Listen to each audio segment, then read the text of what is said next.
Romanos 5, de 3 a 11. E não somente isto, mas também nos gloriamos nas próprias tribulações, sabendo que a tribulação produz perseverança, e a perseverança, experiência, e a experiência, esperança.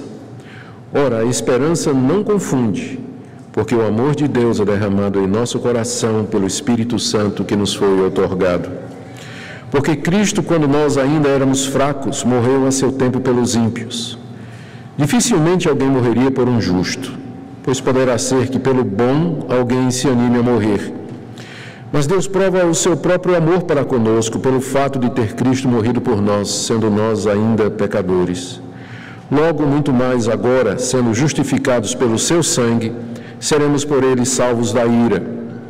Porque se nós, quando inimigos, fomos reconciliados com Deus mediante a morte do seu Filho, muito mais, estando já reconciliados, seremos salvos pela sua vida. E não apenas isso, mas também nos gloriamos em Deus por nosso Senhor Jesus Cristo, por intermédio de quem recebemos agora a reconciliação. Vamos orar pedindo que o Espírito Santo nos ilumine e nos conduza na compreensão da palavra que Ele mesmo inspirou. Ó Deus, abre os nossos olhos para que vejamos as maravilhas da Tua lei. Pedimos que nos deis ouvidos espirituais para atendermos a voz do Teu Espírito que nos chama pela Tua palavra. Que a exposição dela traga luz nessa noite, consolo, direção, tudo de acordo com a necessidade de cada um de nós que o Senhor conhece tão bem. É o que nós te pedimos em nome de Jesus. Amém. Nós estamos dando continuidade à explicação que Paulo começou a fazer no capítulo 5 sobre os efeitos da justificação pela fé. Até o capítulo 4, Paulo estava provando a pecaminosidade de toda a raça humana, tanto dos gentios, aqueles povos que nunca ouviram falar do Evangelho e que constituíam as nações daquela época, e dos próprios judeus, que mesmo tendo recebido a revelação de Deus através das Escrituras Sagradas, ainda assim não guardavam a lei de Deus.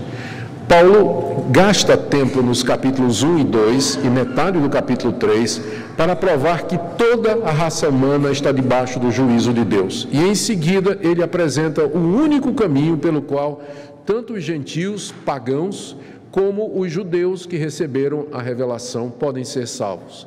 E esse caminho é mediante a justificação que é dada por Deus, mediante a fé, na obra de Cristo na cruz do Calvário. Tanto os gentios como os judeus, eles são salvos da mesma forma, mediante a justiça de Deus que nos é dada através da fé, com base no sacrifício do seu Filho Jesus Cristo. Paulo demonstra isso no capítulo 4, através da história de Abraão, que nós já vimos com bastante detalhes. E aqui no capítulo 5, uma vez demonstrado o ponto dele, que nós somos justificados pela fé mediante o sangue de Cristo, ele fala dos efeitos dessa justificação. O que é que acompanha isso? Que bênçãos mais vêm juntamente com a justificação dos nossos pecados?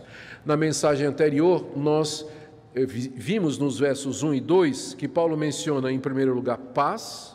Veja só o verso 1, justificados, pois, mediante a fé, temos paz com Deus. Esse é o primeiro efeito que Paulo menciona da justificação. Essa paz com Deus não é um sentimento, embora produza também o sentimento de paz, mas ela é a cessação de toda hostilidade entre Deus e nós. Deus não está mais em guerra conosco por conta dos nossos pecados, porque eles foram perdoados, nós somos justificados dos nossos erros, Deus nos trata como justos, e contra justos Deus não tem guerra, Ele não tem guerra. Então, justificados, temos paz com Deus. O segundo efeito é acesso a essa graça, a presença de Deus que está no verso 2. Por intermédio de Cristo, obtivemos também acesso pela fé a essa graça na qual nós estamos firmes. É outro efeito da justificação, que nós podemos chegar à presença de Deus diretamente, de maneira frontal a Ele, entrar na sua presença santa e real e ali receber dele o favor. E Paulo menciona mais um privilégio dos justificados, que está no final do verso 2, que é nos gloriarmos na esperança da glória de Deus. Nós vimos que gloriar-se aqui significa se regozijar, ter uma alegria profunda, uma glória alegre na esperança de participar da glória de Deus quando Ele se manifestar no futuro. E agora, nos versos de 3 a 11, nós temos mais 4 efeitos dessa justificação que eu queria ver com vocês nessa noite. Paulo diz que nós não somente nos gloriamos na esperança de Deus, mas, agora no verso 3, nos gloriamos nas tribulações, nos sofrimentos aqui nesse mundo, que seria mais um efeito da justificação. Em seguida ele fala da certeza do amor de Deus por nós. Quando nós estamos passando por esses sofrimentos, podemos questionar se Deus nos ama. Mas ele diz que Deus nos assegura do amor dele no meio das tribulações. Isso nós vamos ver dos versos 5 a 8. Terceiro efeito que nós queremos ver nessa noite, o resultado da justificação, é a certeza da salvação futura. Quem foi justificado pela fé, mediante a obra de Cristo, ele pode ter certeza de que vai ser salvo daquela ira de Deus que está por vir sobre a humanidade. E o último efeito da justificação, mencionado por Paulo aqui, é que nós nos gloriamos em Deus mediante Jesus, que está no verso 11. Então, hoje à noite, o meu objetivo é expor esses privilégios, essas bênçãos que Deus dá àqueles que são justificados, perdoados, recebidos, aceitos por Deus mediante a fé e que tiveram seus pecados cancelados.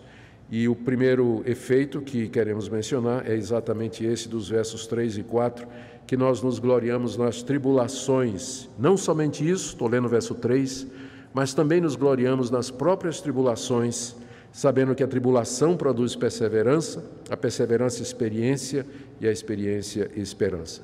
As tribulações a que Paulo se refere aqui são todos aqueles sofrimentos que fazem parte da nossa existência humana e que são resultado do vale de lágrimas em que nós vivemos aqui nesse mundo.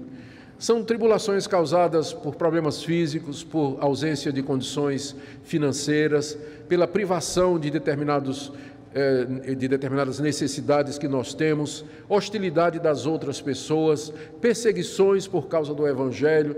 A gama é muito variada. O que a Bíblia considera como tribulação é muito amplo. É tudo aquilo que aqui nesse mundo nos causa sofrimento, que testa a nossa fé, que testa o nosso caráter. É tudo aquilo que nos desaponta, que nos desagrada, que produz desconforto, que produz tristeza. Então, todos nós estamos sujeitos às tribulações. Todos nós estamos sujeitos a passar por esse tipo de coisa. A diferença entre nós e uma pessoa que não foi justificada pela fé é que os que foram justificados pela fé, eles se gloriam nessas tribulações. A pessoa que não conhece a Deus, no meio de todo esse sofrimento, ela xinga a Deus, ela amaldiçoa a Deus, ela procura soluções pecaminosas, ela procura alívio em coisas ilícitas como sexo, droga, bebida. As pessoas reagem muito mal ao sofrimento quando elas não têm essa âncora, que é a certeza do perdão de Deus por elas. Mas a pessoa que foi justificada pela fé em Cristo Jesus, ela tem essa atitude de gloriar-se no próprio sofrimento. Ela se gloria nas próprias tribulações. Lembrando que gloriar-se aqui é alegrar-se. Nós não nos alegramos nas tribulações porque a tribulação é uma coisa gostosa. Não é, não. A tribulação é desagradável, ela traz incômodo, ela traz dor, ela traz sofrimento. E Deus não quer que a gente ignore isso. Não é proibido o crente dizer para Deus, o cristão dizer para Deus, Deus, eu estou sofrendo, eu estou sentindo angústia, eu estou passando por um momento difícil, eu não sei se eu vou conseguir suportar. Não é pecado você fazer isso. Mas a atitude correta é que no meio de todo esse sofrimento, no meio de toda a tribulação que vem bater na nossa porta, nós podemos olhar para esse sofrimento com a atitude de glória neles. Dizer assim, eu me alegro no final, mesmo que eu esteja sofrendo com isso, mesmo que seja desconfortável, mas eu tenho uma alegria íntima com tudo isso. E por que motivo? A explicação está aí no próprio verso 3. Nós nos gloriamos nas próprias tribulações porque nós sabemos o que é que a tribulação produz na nossa vida. Nós sabemos porque que Deus deixa que os seus filhos sofram. E o alvo de Deus com o sofrimento aqui nesse mundo, para aqueles que foram justificados, não é nos castigar, nos punir, não é nos fazer sofrer, porque Ele é um Deus cruel, mas o alvo de Deus é nos aperfeiçoar. O alvo de Deus é melhorar o nosso caráter. Paulo diz aqui que a tribulação, ela produz, naquele que foi justificado pela fé, em primeiro lugar, produz perseverança. Está vendo aí no final do verso 3? A perseverança é a capacidade de você aguentar pacientemente os sofrimentos, sem reclamar, sem botar a culpa em Deus, sem blasfemar, sem se tornar um incrédulo, sem virar as costas para Deus, mas continuar ali servindo a Deus no meio do sofrimento. Exemplo, Jó no Antigo Testamento. Deus permitiu que tudo fosse tirado de Jó. E a única coisa que Jó conservou foi a sua perseverança. Ele perseverou em seguir a Deus, ainda que de vez em quando ele dizia: maldito o dia que eu nasci, né? Eu não sei por que eu vim ao mundo, Deus. Por que eu estou passando por isso? Mas em nenhum momento Jó atribuiu a Deus alguma falta. Ele perseverou. Ele saiu daquela provação. Agora vem um segundo efeito. Um homem mais experiente. Porque a perseverança, ela produz experiência. A palavra experiência aqui significa, poderia ser traduzido mais literalmente, como sendo um caráter aprovado. Uma pessoa que foi provada e que ela foi testada e ela foi aprovada por Deus. Ela foi aprovada por Deus. Por isso que a gente se regozija no meio do sofrimento, porque a gente olha para o sofrimento como sendo a escola de Deus. Deus me matriculou na escola do sofrimento porque Ele quer lá na frente ter um produto final. Deus está esperando que através desses sofrimentos e das tribulações eu cresça, eu aprenda a perseverar, a ser paciente, eu tenho um caráter aprovado. Isso tudo no final, aqui no verso 4, Paulo diz que a experiência vai produzir o quê? Esperança. Esperança aqui é a certeza absoluta de que o que Deus prometeu, Ele haverá de cumprir. Tem muita gente que quer ter esperança, mas não quer passar pela tribulação. Então, quando você diz assim: Deus, enche meu coração de esperança. Esperança aqui é a certeza, né? Eu quero ter um vislumbre da Tua glória. Eu quero, assim, que meu coração tenha plena confiança nas coisas futuras. Eu quero ter essa fé que consola o coração. Eu disse: tá bom. Aí no dia seguinte, lá vem a provação. Porque esse é o caminho. Provação produz perseverança, que produz experiência, que produz esperança. Não vai cair do céu pronto. É um processo que Deus usa. Por isso que está errado. É um evangelho falso, esse que é apresentado às igrejas, em que Deus existe só para nos fazer feliz, só para satisfazer os nossos desejos, e que eu devo buscar a Deus para que eu possa experimentar de toda a felicidade nesse mundo. O caminho de Deus para que você seja completo é o caminho da cruz, e Jesus nunca enganou ninguém. Ele sempre diz: quem quiser vir após mim, negue-se a si mesmo, tome a sua cruz e me siga.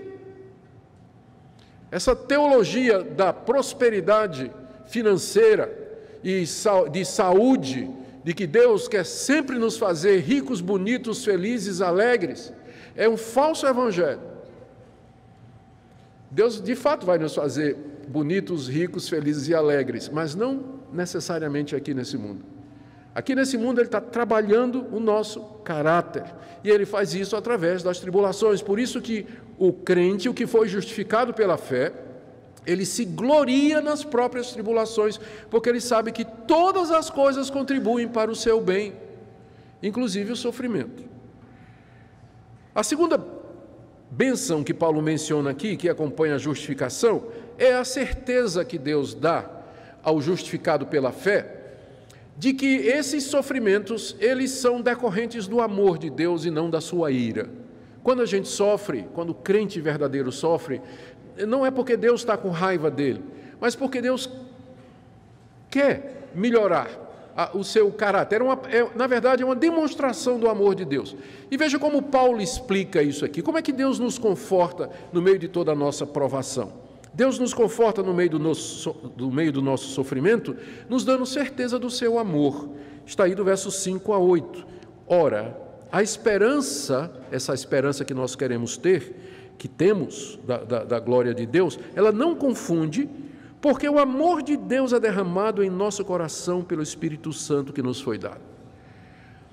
No meio de todo aquele sofrimento que nós experimentamos, da dor e das tribulações aqui dessa vida, às vezes mais, às vezes menos, mas sempre tem, no meio da nossa experiência, durante a nossa história aqui, Deus derrama o seu amor no nosso coração através do Espírito Santo. Aqui, essa certeza do amor de Deus, Paulo fala dela de duas maneiras. Primeiro, esse derramar do amor de Deus no nosso coração, que é uma experiência subjetiva, é alguma coisa que a gente sente. E segundo, fala do amor de Deus objetivamente demonstrado na cruz, que nós vamos ver do verso 6 até o verso 8. Então vamos começar primeiro com o amor de Deus derramado em nosso coração, que é uma experiência subjetiva, é algo que a gente sente. Paulo diz aqui que quem derrama o amor de Deus no nosso coração é o Espírito Santo que nos foi dado, que nos foi outorgado. O Espírito Santo já foi dado à Igreja de Cristo no dia de Pentecostes, e ele foi dado a todo aquele que foi justificado. Vocês percebem aqui a ligação entre justificação e ter o Espírito Santo. De vez em quando alguém pergunta para mim, chega para mim, pastor, quando é que a gente recebe o Espírito Santo? Eu já sou crente em Jesus Cristo, mas eu não falei em línguas, eu não recebi o Espírito Santo. Não. É impossível você ser justificado e não ter o Espírito Santo. Você vê como Paulo aqui trata as duas coisas como se fosse a mesma coisa. Deus derrama o seu amor no nosso coração por meio do Espírito Santo que já foi dado. Quando é que foi dado? Quando a gente foi justificado. Quando Deus nos recebeu como seus, quando Ele perdoou os nossos pecados, Ele nos deu o Espírito Santo como garantia que veio morar em nosso coração. E esse Espírito, em momentos de angústia, de sofrimento, ele nos convence do amor de Deus por nós. Ele nos fala do amor de Deus por nós, que aquilo que nós estamos passando não é fruto da ira do Pai, mas é a mão bondosa de um pai que está corrigindo um filho, que está indicando o caminho para fazer. Ele derrama esse amor de Deus no nosso coração. Meus irmãos, essas experiências do amor de Deus, elas são experiências. Às vezes a gente fica com medo de ter experiência por conta dos abusos que a gente vê aí, que a gente vê por aí. Tem muito abuso nessa área de experiência, mas o fato de que há abusos na área de experiências não quer dizer que o cristianismo verdadeiro não ofereça experiência. Existem experiências na vida cristã em que a pessoa sente, ela percebe, é quase que palpável, ela tem consciência plena das realidades espirituais. E de vez em quando Deus faz isso na vida do verdadeiro cristão. Eu tenho certeza que você pode lembrar-se de algumas dessas vezes em que, no fundo do poço, na angústia do seu coração, passando pelo vale da sombra da morte, de repente as nuvens se dissiparam, o sol brilhou sobre o seu coração, alegria encheu o seu coração e você viu e conheceu que Deus é o Senhor, que Ele lhe ama e que Ele fez tudo aquilo. Você entendeu o amor de Deus por você no meio de toda aquela situação. O Espírito Santo faz isso no coração daquele que é justificado. Ele derrama o amor de Deus no coração, para que nós tenhamos certeza disso. Agora, o amor de Deus por nós, que é derramado em nosso coração pelo Espírito Santo, nessas experiências, ele é baseado objetivamente na demonstração do amor de Deus por nós na cruz do Calvário. Note que logo em seguida, ao verso 5, que diz: o amor de Deus é derramado em nosso coração pelo Espírito Santo que nos foi outorgado. Paulo começa um porquê. Ou seja, ele vai explicar por que que esse amor de Deus, ele é uma prova de que ele não está irado conosco. Ele vai provar por que que Deus derrama o seu amor. Ele vai demonstrar isso. O que é esse amor de Deus por nós? Em que é que consiste? O porquê introduz a explicação de Paulo. E ele tem dois argumentos aqui. Se vocês prestarem atenção no texto, ele faz dois argumentos. O amor de Deus por nós. Primeiro, por que que... Como é que eu vejo esse amor de Deus? Objetivamente falando. Primeiro, a situação em que eu vivia quando Cristo morreu por mim. está aí no verso 6. Porque, ele está explicando o amor de Deus. Quando nós ainda éramos fracos, morreu a seu tempo pelos ímpios. Está aqui o primeiro argumento para demonstrar o amor de Deus. É que Cristo morreu a seu tempo por nós quando nós ainda éramos fracos. Fracos aqui é fracos moralmente, fracos espiritualmente, incapazes, sem forças de nos salvar, sem forças de nos justificar diante de Deus, na mais completa impotência, sem condição alguma de fazer algo para a nossa redenção. Quando estávamos nessa situação, Cristo, a seu tempo, no tempo determinado por Deus, ele morreu pelos ímpios, que são a mesma coisa. Esses fracos são aqui chamados de ímpios. Ímpios são pessoas que não têm piedade, né? Ímpio, não tem nenhuma piedade, não tem nenhuma devoção a Deus, não tem nenhum amor ou interesse por Deus. Quando Cristo morreu na cruz, ele morreu para salvar fracos e ímpios, morreu para nos salvar nessa situação. Era isso que nós éramos, quando Deus mandou o seu Filho, no tempo certo, morrer por nós. Jesus Cristo não veio salvar pessoas boas, ele não veio salvar pessoas justas, até porque elas não existem. Mas ele morreu por nós quando nós ainda éramos fracos e ímpios. Esse é o primeiro argumento de Paulo do amor de Deus. Esse amor que é derramado em nosso coração. É o Espírito Santo dizendo assim: você está aqui angustiado com essas tribulações, pensando que isso aqui é o resultado do castigo de Deus, a mão de Deus sobre você. Tá, mas você se lembra quem você era quando Cristo morreu por você? Ora, se ele lhe amou lá, a ponto de morrer por você quando você era um ímpio, um fraco, será que o amor dele por você mudou? Muito mais não vai ele te amar agora. Esse é o primeiro argumento. O segundo está no verso seguinte: a improbabilidade disso ter acontecido. Humanamente falando, Deus mandar o seu Filho Santo morrer pelos ímpios, qual a probabilidade disso? Veja como Paulo argumenta aqui no verso 7. Dificilmente alguém morreria por um justo. Uma pessoa justa, imagina uma pessoa moralista, não é? Uma pessoa que guarda as leis, uma pessoa justa, você daria a vida por ela? Dificilmente a gente daria a vida por um justo. Não é normal uma pessoa dar uma vida até por quem é justo. Paulo, aí ele ainda argumenta, olha, pois pode ser que até pelo bom alguém se anime a morrer. Pelo moralista eu não morro não, mas pelo um bom, quer dizer, uma pessoa que faz boas obras, é caridosa, pode ser até que eu morresse. Mas Deus prova seu amor para conosco pelo fato de ter Cristo morrido por nós, sendo nós, o quê? Justos e bons? Não.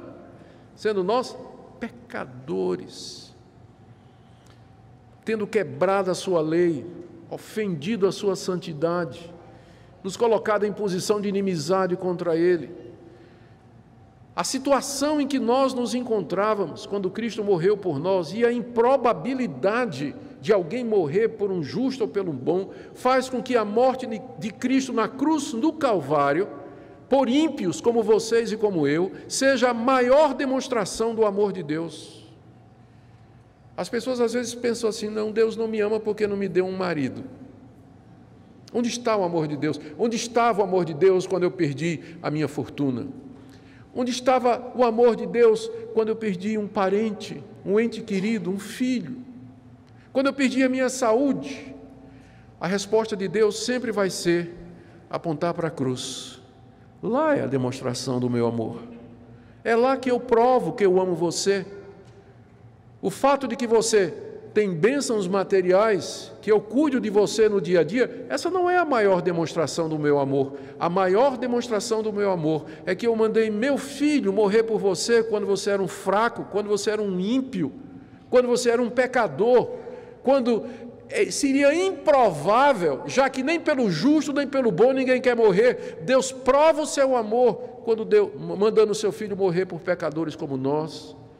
É disso que o Espírito Santo nos convence quando ele derrama o amor de Deus no nosso coração. Ou seja, a base objetiva é a morte de Cristo na cruz há 2000 anos. Hoje, subjetivamente, o Espírito Santo toma aquele fato e derrama esse conhecimento no nosso coração e nos convence. Ele ama você.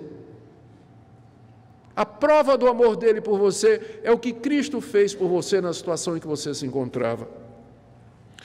Note aqui como eu não resisto a fazer a ligação, não é? Da morte de Cristo ligada à salvação eficaz. Você percebe que se a gente aqui fosse falar de uma morte de Cristo ampla pelo mundo todo, esse texto perderia a força. Mas você vê que Paulo está falando aqui como se Cristo tivesse morrido pelos seus, de forma que eles são eficazmente justificados, e disso eles têm certeza. É muito difícil você ter certeza do amor de Deus por si, quando é oferecida, quando a morte de Cristo é pregada como sendo assim, ele morreu por todo mundo, de maneira que no final não morreu por ninguém, porque no final vai depender de você querer ou não. Mas você percebe que o propósito de Deus aqui caminha em marcha, sem obstáculos. Ele manda o seu filho morre pelos seus, os seus são chamados e justificados, e o Espírito Santo os convence e os persuade, e disso dá certeza. É nessa salvação que eu creio, uma salvação firme e eficaz, e que não vai depender no fim da decisão efêmera e falível do homem, mas de um Deus que chama mesmo e que justifica com base no sangue do seu Filho, e é disso que ele nos dá certeza, de que Ele nos ama muito mais do que nós poderemos imaginar. E aí Paulo já emenda uma terceira consequência. Eu estava comentando com minha esposa como é difícil às vezes seguir o pensamento de Paulo, né? Quando a gente vinha aqui para a igreja no carro conversando sobre o sermão e orando, né? É porque Paulo emenda um porquê atrás do porquê. Ele dá uma explicação, depois ele explica a explicação. E aí vai emendando uma coisa na outra. É fantástico o pensamento dele, rico demais. O próximo tema que ele introduz aqui, ligado a esse, ainda ligado ao amor de Deus, só que ele desenvolve agora noutra direção, e a gente tem que ver como sendo mais um resultado da justificação, é a certeza da salvação futura. Está aí do verso 9 a 10. Depois de ter dito no verso 8 que Deus prova seu amor para conosco, pelo fato de ter Cristo morrido por nós, sendo nós ainda pecadores, ele diz: logo, em consequência disso, muito mais agora, sendo justificados pelo seu sangue, seremos por ele salvos da ira. Porque se nós, quando inimigos, fomos reconciliados com Deus mediante a morte de seu Filho, muito mais, estando já reconciliados, seremos salvos pela sua vida. Paulo fala aqui de uma salvação futura da ira de Deus, e que ele desenvolve a partir da demonstração do amor de Deus por nós na cruz do Calvário. Deus prova seu amor para conosco, porque Cristo morreu na cruz quando nós ainda éramos pecadores. Logo, se ele fez isso por nós, nós seremos salvos da ira. Que ira? A ira de Deus é a reação justa da sua santidade, do seu poder, da sua majestade, contra as criaturas que se levantam contra ele, que o afrontam, que desobedecem à sua lei, que o desafiam. Deus tem um dia preparado em que ele vai demonstrar todo o seu desprazer, a sua indignação, a sua ira contra essas criaturas. Esse dia não chegou, ele é futuro, ele é vindouro. Ele é também conhecido na Bíblia como o dia do juízo final, que será o dia da vinda de Jesus Cristo. Quando Cristo vier, naquele dia, o último dia da história da humanidade como nós a conhecemos hoje, esse dia está chegando, ele virá. Deus vai demonstrar claramente toda a sua indignação e a sua ira, o seu desprazer contra as criaturas que o desafiaram e viveram contra ele, e o desobedeceram e viraram as costas. A Bíblia chama esse dia o dia do juízo e diz que naquele dia Deus haverá de mandar para o sofrimento eterno, sem pausa, sem interrupção, por toda a eternidade, essas pessoas. A Bíblia chama esse estado às vezes de inferno, ou lago de fogo e enxofre, que Deus preparou para os ímpios, para os desobedientes, juntamente com os anjos que se rebelaram contra ele. Esse é o dia da ira. Ele não veio ainda.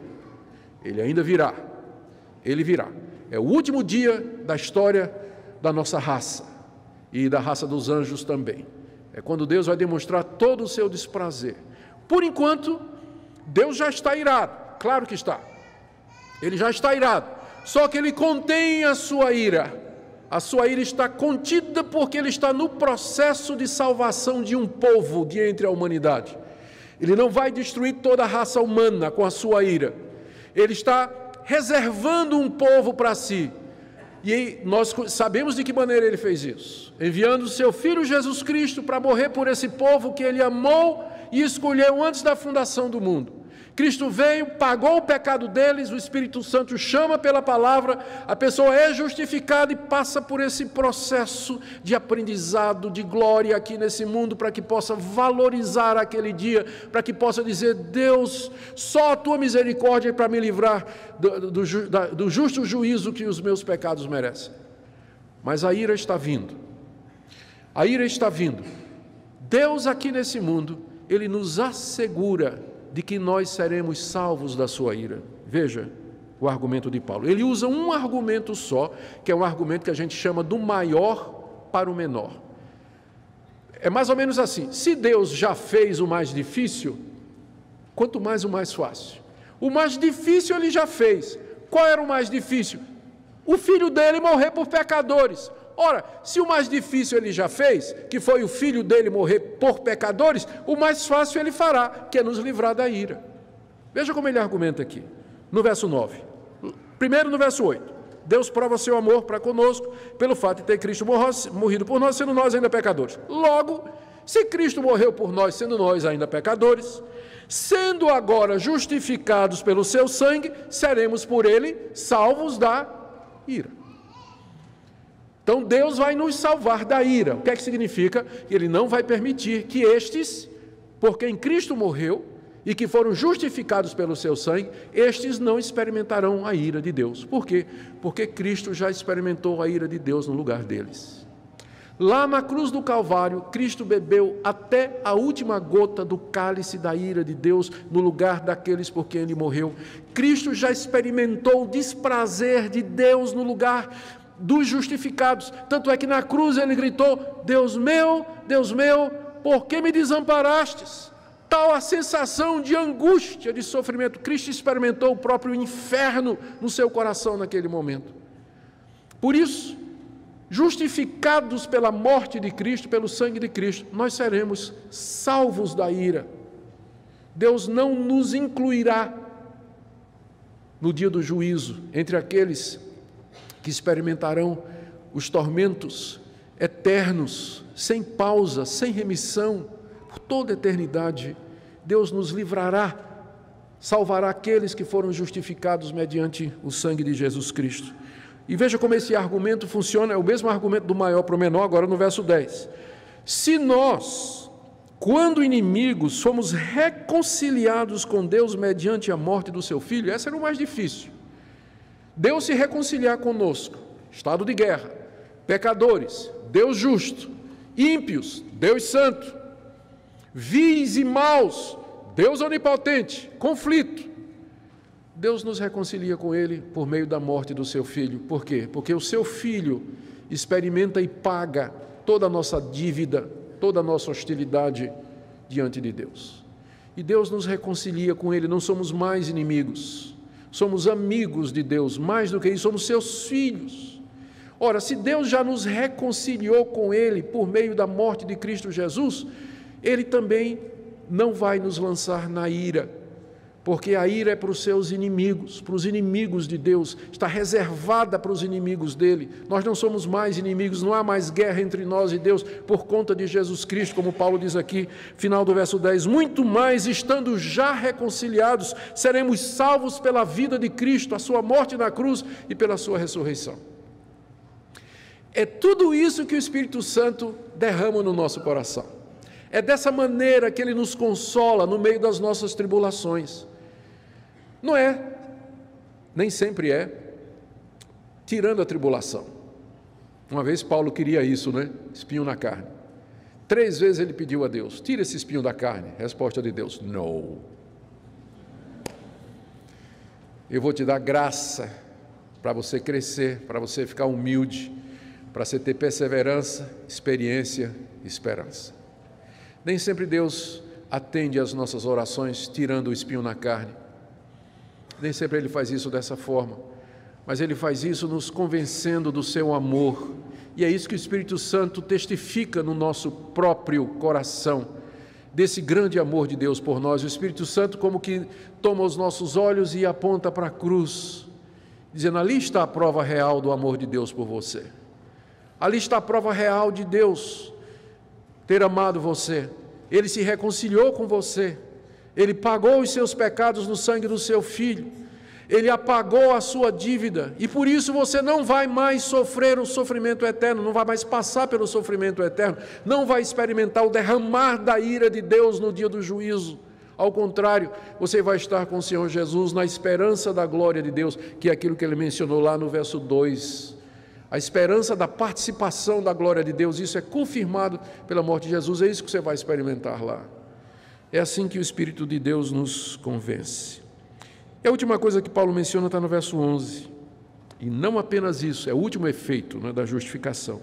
Há outros, mas ele vai tratar disso ao longo da carta. Mas aqui nesse capítulo é o último. Ele diz: e não apenas isso, quer dizer, e não somente nós nos gloriamos nas tribulações por todas essas razões, mas também nos gloriamos em Deus, por nosso Senhor Jesus Cristo, por intermédio de quem recebemos agora a reconciliação. Esse final é apropriado porque poderia dar a impressão de que o crente se alegra somente nas bênçãos. Ele recebe paz, recebe acesso, ele recebe crescimento, ele é livre da ira de Deus, ele é salvo da indignação de Deus. E aí isso, se for só isso, pode dar a impressão de que nós amamos e seguimos a Deus pelo que Deus faz por nós. Por isso que Paulo termina dizendo que a gente se gloria, não é somente nisso não, mas nós nos gloriamos no próprio Deus, nós nos alegramos na sua pessoa, quem Ele é, a sua pessoa gloriosa, amorosa, majestosa e santa. E nós fazemos isso, verso 11, por meio de nosso Senhor Jesus Cristo, porque não tem outra maneira de chegar a Deus a não ser através de Jesus, por meio de quem recebemos agora a reconciliação. Eu termino fazendo uma aplicação. Primeiro, aqueles que estão passando aqui por um momento de sofrimento, de tribulação. Eu queria que você pensasse nisso, nas coisas que você ouviu aqui nessa noite. Por que motivo Deus permite que você sofra? Por que motivo aquele incômodo, aquela contrariedade, ela se perpetua, parece que nunca vai embora. Os problemas não param de vir. Você já parou para se perguntar, à luz do texto que nós acabamos de ler, se o alvo, se o propósito disso tudo não é exatamente mudar, não as circunstâncias e não as outras pessoas, mas mudar você. Mudar você. Você precisa aprender a ser perseverante, paciente, ter um caráter aprovado, ter mais experiência e aprender a se regozijar, agradecer a Deus mesmo no meio do sofrimento. Em vez de ficar murmurando de Deus, reclamando das coisas. Tem gente para quem nada presta, marido não presta, mulher não presta, vizinho não presta, carro não presta, emprego não presta. Pessoa totalmente de mal com a vida, com tudo, e se diz crente no Senhor Jesus. Quem sabe Deus está exatamente deixando essas coisas acontecer, porque Ele quer moldar o seu caráter, Ele quer mudar a sua atitude com relação às provações. Segunda palavra que eu queria dar aqui é aqueles que por algum motivo questionam o amor de Deus, que já são crentes no Senhor Jesus, mas perguntam: onde está o amor de Deus por mim? Eu sou uma pessoa que só passei por sofrimento, tive perdas, eu não tenho coisas que outros têm. Eu vejo as pessoas, né, com tantos bens, tantas coisas, com saúde, prosperidade, e eu não tenho. Será que eu sou marcado por Deus, sou desprezado por Deus? Eu vejo pessoas que casaram, pessoas da época da minha mocidade, os meus amigos, todos casados, com filhos, e eu aqui ainda, sozinho. Será que Deus está me marcando? Será que... Eu queria que você parasse de medir o amor de Deus usando esses referenciais humanos. E eu queria que você medisse o amor de Deus olhando para a cruz. É melhor entrar no reino de Deus feio, pobre, solteiro e doente, do que experimentar a sua ira, casado, bonito e rico. É a cruz que mostra o amor de Deus por você, e não as bênçãos e confortos aqui nesse mundo, porque tem ímpios que têm todas essas coisas, maus que têm todas essas coisas. Então não meça o amor de Deus, a não ser pelo critério que Ele estabeleceu. Deus prova o seu amor para conosco pelo fato de ter Cristo morrido por nós, sendo nós ainda pecadores.